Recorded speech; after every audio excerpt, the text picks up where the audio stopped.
Strid. Je suis consultante. Alors, me présenter, on en parlera, je pense, à la prochaine question. Qu'est-ce que vous dire?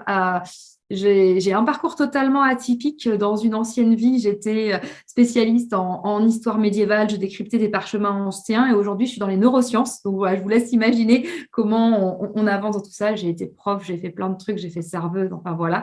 Et surtout, je suis épanouie et heureuse dans ce que je fais et ce qui m'anime au quotidien. Alors, qu'est-ce que tu fais? Qu'est-ce que Donne-nous je fais?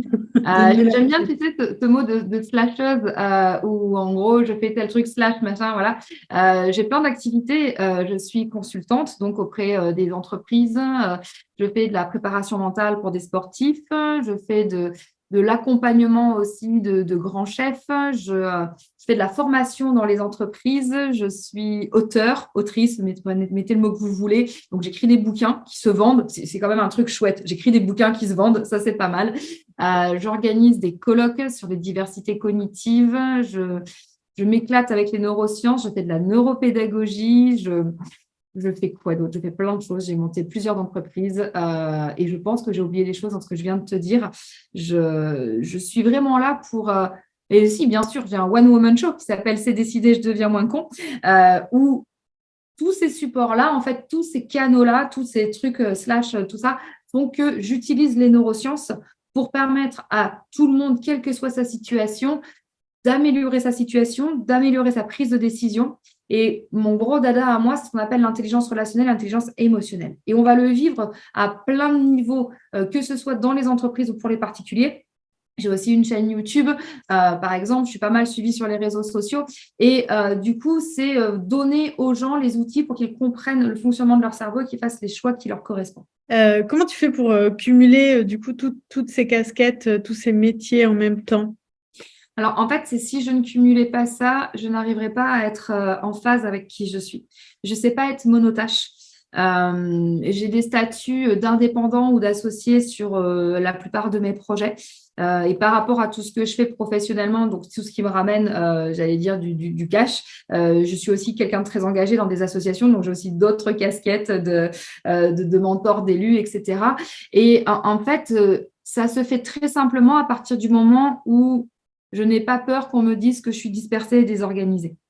On va dire que j'ai cette faculté de penser à plein de choses en même temps et c'est un petit peu, enfin, je ne sais pas si tu vois l'image d'une console en régie son, par exemple, tu sais, tu avances tous les petits boutons voilà, de façon différente. Pardon pour ceux qui sont, vous allez dire, des experts de ce métier-là, je ne connais pas, mais j'aime cette image de je pousse des boutons un peu, je recule, etc.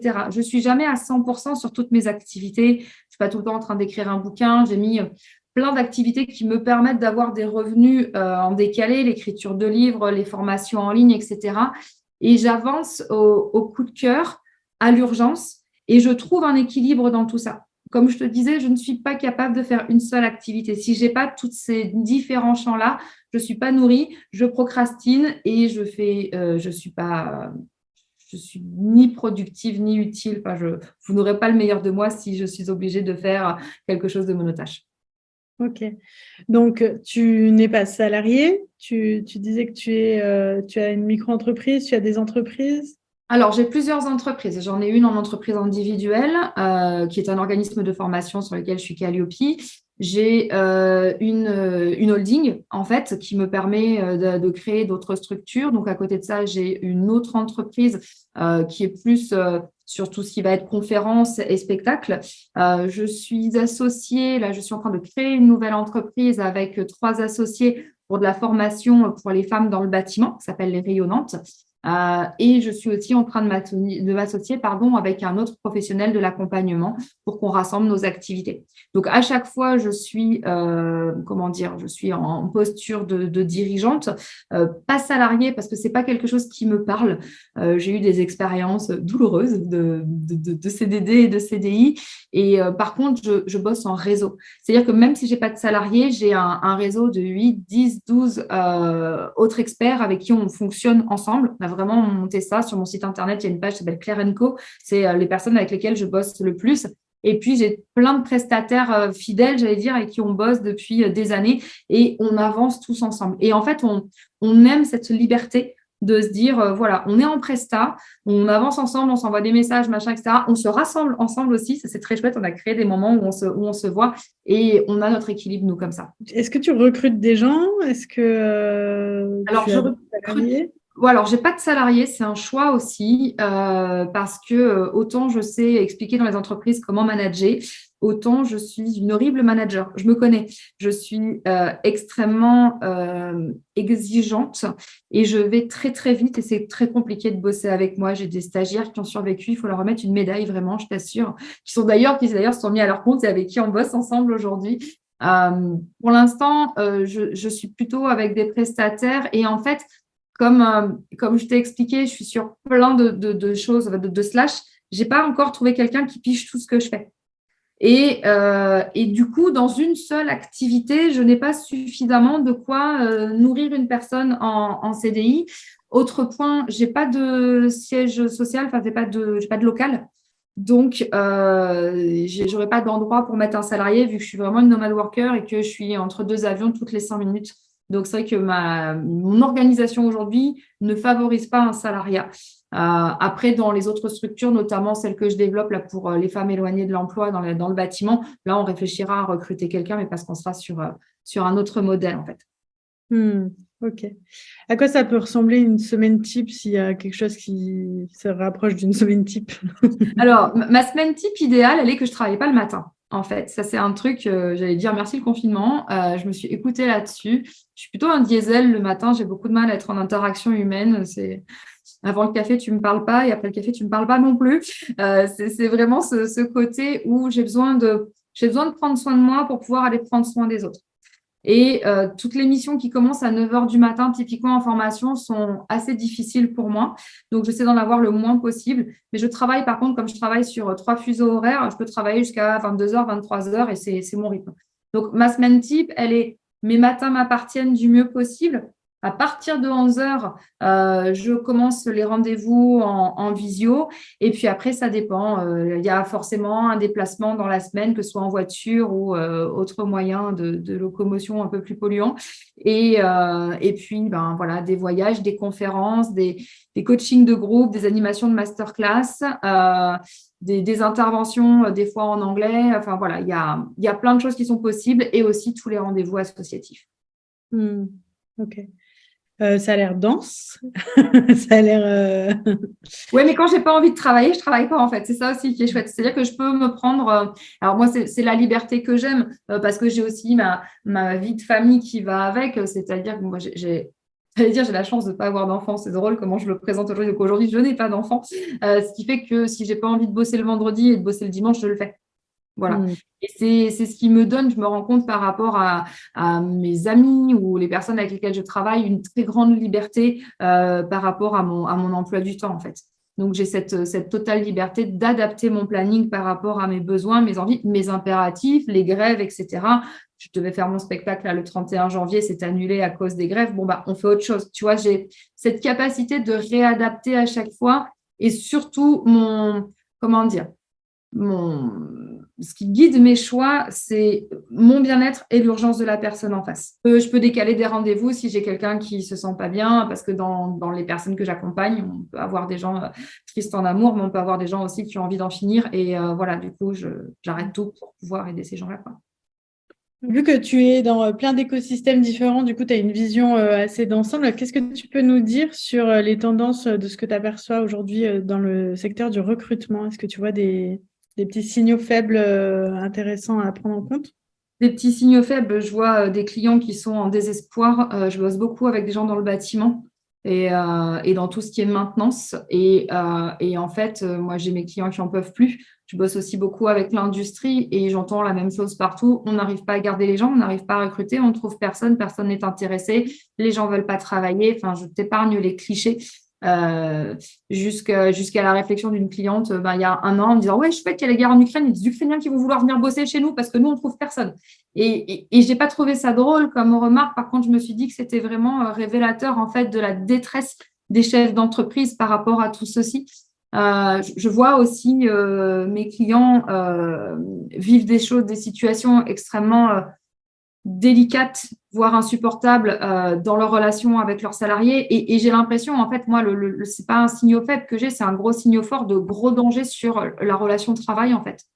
Dans la perception même du fait de travailler, dans la perception de la relation dirigeant-salarié, il y a des choses à reconstruire.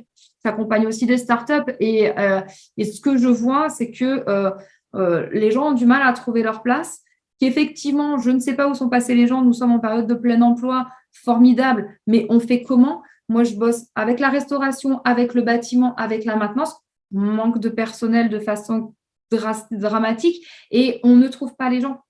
D'où le fait pour moi de monter des solutions en recrutant des femmes éloignées de l'emploi qui n'ont aucune expérience, que nous formons directement, mais qui ont un CDI à la clé. Et là, on se heurte aussi à d'autres choses, c'est-à-dire qu'il y a le côté en fait difficulté de recrutement d'un côté et de l'autre, la mise en relation. Quand je vais voir des spécialistes du recrutement et leur dire voilà, j'ai une formation pour les femmes dans le bâtiment, on me dit jamais on ne proposera à des femmes d'aller bosser dans le bâtiment. Donc, tu vois, on a cette espèce de cercle vicieux aujourd'hui qui fait que de ma fenêtre, la question du recrutement est primordiale. Elle vient toucher tous les secteurs et surtout, elle est sur la quête de sens, le rapport en fait salarié-dirigeant où je vois des salariés exiger des trucs de dingue comme si on produisait l'argent, tu vois, comme si on avait tous des coffres forts avec des lingots à l'intérieur, et puis aussi des dirigeants qui sont épuisés et qui n'arrivent plus à faire confiance.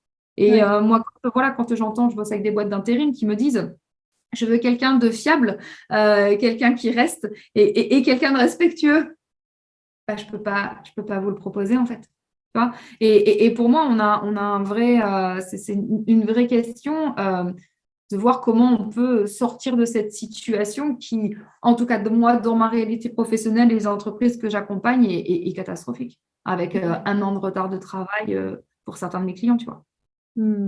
Du coup, donc tu soulèves pas mal de problématiques. Est-ce que toi-même, tu arrives à identifier quelques leviers, quelques pistes sur lesquelles les entreprises pourraient peut-être travailler pour réussir à trouver du monde qui a envie de venir bosser chez elles? Oui, oui, le levier, et on en parlait en off en préparant cette interview, moi je crois profondément dans tout ce qui va être soft skills, et c'est-à-dire montrer aux gens que c'est pas parce qu'ils ont une formation, un diplôme dans quelque chose qu'ils doivent forcément bosser là-dedans. Bon, ça c'est peut-être mon petit côté slasheuse, mais il y a plusieurs choses. Bon, déjà, il y a la vision même du travail, mais il y a le fait qu'on s'enferme beaucoup. Je te dis n'importe quoi, quelqu'un a un CAP pâtissier, ça lui viendrait jamais à l'esprit d'aller bosser comme vendeur de magasin, alors qu'en fait, il passe les 2 tiers de sa journée à vendre, tu vois, il produit et puis après, il vend. Et en fait, pour moi, il y a besoin de décloisonner tout ce qui fait un peu, j'allais dire, tout ce dans quoi nous sommes formatés depuis l'école, où c'est il y a un diplôme, un métier. Et aussi d'arrêter de croire qu'il faut forcément avoir le bon diplôme pour bosser quelque part. On est de plus en plus à proposer des emplois pour des personnes qui n'ont aucune formation. On les forme sur le terrain, sur le besoin même de l'entreprise. En fait, c'est un vrai challenge. Je bosse pour des boîtes qui travaillent sur des bateaux, des choses comme ça, où on crée du parcours de formation sur mesure pour que les gens aient toutes les clés en main. Sauf qu'aujourd'hui, les gens, quand on va les voir, alors c'est un peu générique de dire les gens, on va dire les personnes en recherche d'emploi ou même qui sont dans un job où ils ne sont pas heureux parce qu'on en a un paquet, on va leur dire, voilà, vous faites ça, on vous propose de vivre autre chose, on vous propose de vous former. Ben, il y en a plein qui disent non parce qu'en fait, ils ont peur de ne pas réussir. Tu sais, c'est toujours là, c'est petite parenthèse neurosciences, c'est le biais cognitif d'aversion à la perte. Hein. Tu sais ce que tu perds, tu ne sais pas ce que tu gagnes. Pas bien dans ton job, mais tu le connais, ton mal-être dans ce job-là. Tu peux râler toute la journée avec, c'est très bien. Par contre, oser aller faire autre chose qui ne te vient pas spontanément à l'esprit, bah, ça demande en fait toute une acculturation, j'allais dire, de la vision de la compétence plutôt que de la vision du diplôme. Donc, travailler un petit peu plus cette valorisation des compétences plus que la valorisation des diplômes, que ce soit en tant que chargé de recrutement, mais même quand on est en recherche d'emploi sur son CV, quoi. Tout à fait. Et oser cette transversalité. On développe des projets notamment sur les open badges, les badges numériques, hein, qui sont des reconnaissances aussi de compétences. Et c'est vraiment se dire, voilà, en fait, il y a plein de choses qu'on sait faire. Je sais que dans pas mal de recrutements, on a beaucoup de gens qui sont bénévoles dans des assos, qui sont entraîneurs sportifs, etc. Et quand le gars me dit non, mais j'ai jamais accompagné des gens, tu entraînes une équipe de 25 personnes. tu vois. Mais comme c'est cloisonné, en fait, dans leur cerveau pro-perso, ils font pas forcément le lien. Donc, je pense qu'un super levier, justement, c'est de décloisonner les choses et de rappeler aux gens qu'ils ont de la valeur et qu'ils savent faire des choses et surtout qu'ils peuvent oser vivre quelque chose. Parce que si on n'a que des salariés, en fait, dans nos entreprises pour qui ça fait pas sens, on va pas s'en sortir, clairement. Mm. Enfin, c'est pas très gai ce que je te dis, mais voilà, moi, c'est ce que je vis au quotidien et voilà, les gens sont inquiets, c'est normal. Donc, c'est important qu'on trouve des solutions pour pouvoir avancer. Ouais. Tu parlais de faciliter l'accès à l'emploi. Quelles sont les actions que tu mets en place sur ce domaine-là?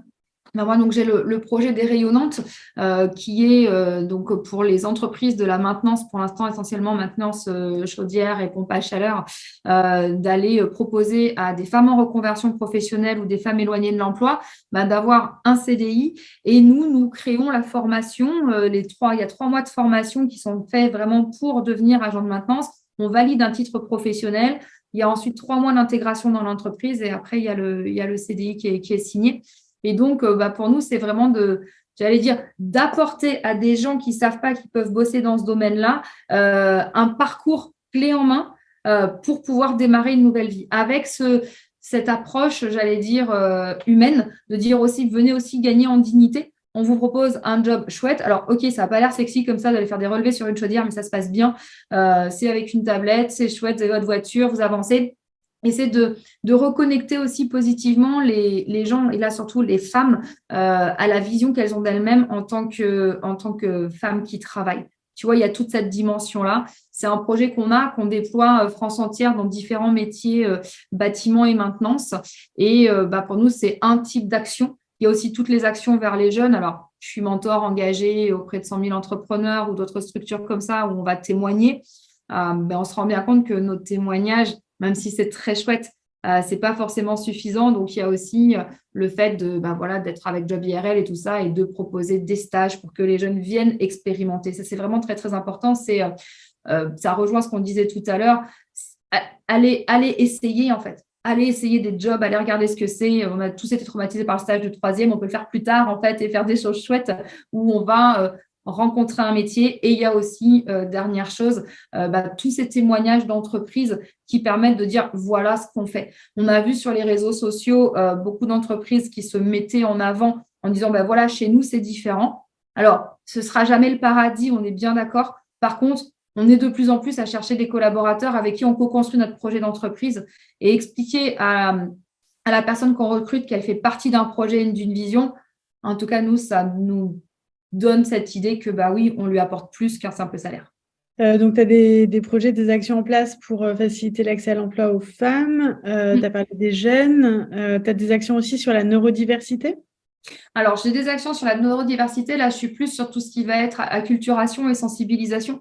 Je fais un colloque notamment là bientôt le 10 mars pour décrypter justement les diversités cognitives pour que là aussi les entreprises n'aient pas peur d'un dyslexique, d'un haut potentiel ou d'une personne TDAH et que les personnes dyslexiques, haut potentiel, TDAH, etc., osent aller en entreprise et osent dire, OK, moi, je peux venir bosser, j'ai quelques spécificités, il suffit juste qu'on s'entende.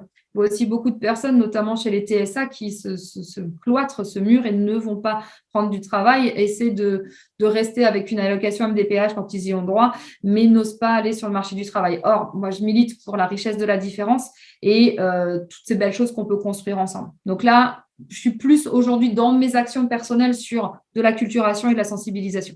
Que tu peux définir TDAH et TSA. Oui, bien sûr. TDAH, donc personnes ayant des troubles déficitaires de l'attention avec ou sans hyperactivité, donc des personnes pour qui c'est très difficile d'être sur une tâche en restant concentré sur un long moment, des personnes qui s'épuisent beaucoup. Et TSA, c'est le nouveau nom, j'allais dire, quand avant on parlait de personnes Asperger, on a changé la sémantique. TSA, c'est donc toutes les personnes qui sont dans le trouble du spectre autistique, qui peuvent être ou pas à haut potentiel intellectuel, donc des personnes qui ont des comportements plutôt obsessionnels dans certains domaines, qui vont adorer telle chose jusqu'à épuiser le sujet et qui ont des relations sociales plutôt complexes. en fait. Soit ils sont extravertis, et là, c'est un peu, voilà, ça part dans tous les sens, soit ils sont plutôt introvertis, et ce sont des personnes avec qui vous avez du mal à vous lier, en fait, une relation. Quelque part, on peut le voir comme un inconvénient de se casser la tête à essayer d'intégrer des personnes avec autant de diversité. Quel est l'intérêt que peuvent trouver les entreprises ? Alors, si tu prends toutes les diversités cognitives, c'est presque 25% de la population, donc une personne sur 4. À un moment, tu ne peux pas laisser une personne sur 4 dans un placard ou être malheureuse. Ça n'engage que moi. Et l'intérêt des entreprises, c'est de se rendre compte que effectivement, il y a des cerveaux qui voient le monde différemment, donc qui gèrent des problèmes différemment, qui ont des solutions différentes. Et moi, je crois beaucoup, et toutes les personnes avec lesquelles je travaille, nous croyons beaucoup en la richesse du fait de croiser ces différentes visions. Donc, c'est aussi permettre c'est apporter une nouvelle vision sur ce qu'on fait et travailler avec des personnes qui sont différentes. Enfin, voilà, pour moi, ça reste aussi une notion de culture. C'est cette fameuse inclusion dont on parle, mais c'est aussi donner sa chance à chacun d'apporter sa richesse et son talent parce qu'on en a tous un. Ça redonne plein de pistes, plein d'espoir, tout ça. Donc, on a du mal à trouver des gens qui veulent bien travailler dans des entreprises sous un format classique, traditionnel, le format qui était là jusqu'à présent. Mais si on remélange un petit peu les cartes et qu'on remet en question quelques éléments de culture, peut-être quelques clichés, finalement, ça peut aussi ouvrir des nouvelles portes. Totalement. Il y a aussi le sujet de la semaine de 4 jours. Il y a aussi le fait d'être salarié, mais sur plusieurs entreprises. En fait, je pense qu'aujourd'hui, on est dans une situation où on a besoin d'inventer des nouveaux modèles pour que chacun s'y retrouve. On a vu l'impact du télétravail, on a vu toutes ces choses-là qui ont coupé les relations, mais les gens se sont rendus compte aussi que leur vie était chouette. Donc, il y a eu besoin de trouver un équilibre. Donc, je pense que construisons ensemble des nouveaux modèles qui vont permettre que chacun s'y retrouve et qu'on continue à être dans une économie, j'allais dire, raisonnée. Alors là, voilà, qui permettent que chacun se sente bien là où il est pour ce qu'il fait, si ça aide la planète. Où est-ce qu'on peut trouver tes livres et puis ton One Woman Show, ton spectacle ? Ouais, tout est sur mon site internet, fairstreet.fr.